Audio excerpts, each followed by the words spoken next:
பள்ளியிலே சேர்ப்பார்கள், பள்ளி கிடைக்கக்கூடியவார்கள். ஆனால் இப்போது இலவச படிப்பு படித்த காரணத்தால் தான் உயர்நிலை கல்வி, கல்வி, கல்லூரி கல்வி முதற்கொண்டு இலவசமாக ஆக்கியது கலைஞருடைய ஆட்சிக்கான சாதனை. இந்த சாதனையை செய்ததால் தான் இன்றைய படித்த இளைஞர்கள் உருவாக்கப்பட்டார்கள். நம்ம நாட்டை சார்ந்தவர்கள் வெளிநாட்டுக்கு சென்று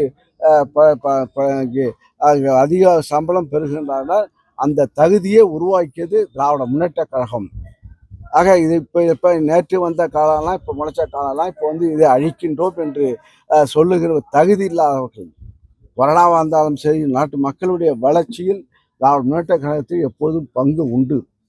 அவர்கள் வித்திட்டதான் இன்றைய கல்லூரி படித்து கொண்டு நாகரிகமாக வளர்ந்து இப்போ அந்த இங்கே படிப்பறிவு பெற்ற காரணத்தால் உலக நாடு அளவிற்கு தமிழர்கள் சென்று வாழக்கூடிய வாய்ப்பு உருவாக்கப்பட்டு இங்கே இப்போது இருக்கிறார்கள்.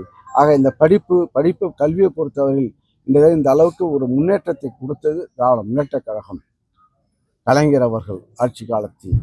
இப்போது இப்போ நம்முடைய முதலமைச்சர் பொறுப்பேற்ற பிறகு அவர் ஆரம்ப உயர்நிலை பள்ளி, கல்லூரி கல்வி படிக்கிறதுலேருந்து அதை நான் முதல்வன் திட்டத்தை உருவாக்கி அதன் மூலமாக தகுதியான மாணவர்கள் தன் வேலை வாய்ப்பு பெறுகின்ற பயிற்சி இந்த ஆட்சியை தான் யாரும் சிந்திக்கவில்லை.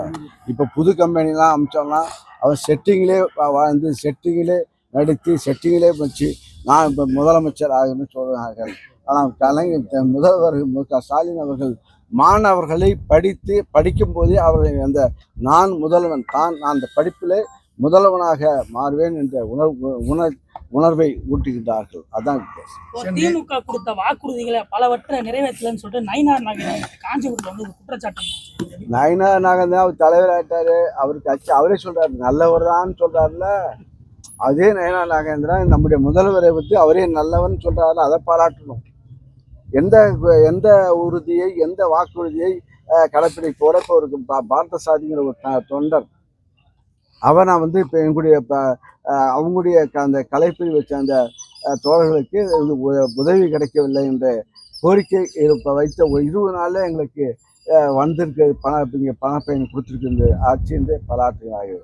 சாதாரண தொண்டர்கள், சாதாரண எளியவர்கள் பாராட்டுகின்ற ஆட்சி. நயினார் நாகேந்திரன் கட்சி தலைவர் என்ற அடிப்படையில் அவர் புற செல்ல வேண்டும். நாங்கள் பஸ்ஸில் இலவசமாக பெண்கள் பயணம் சொல்லுகிறோம்னு சொன்னோம், மக்கள் கேட்டாங்களா? அதை செஞ்சிருக்கின்றார்கள்.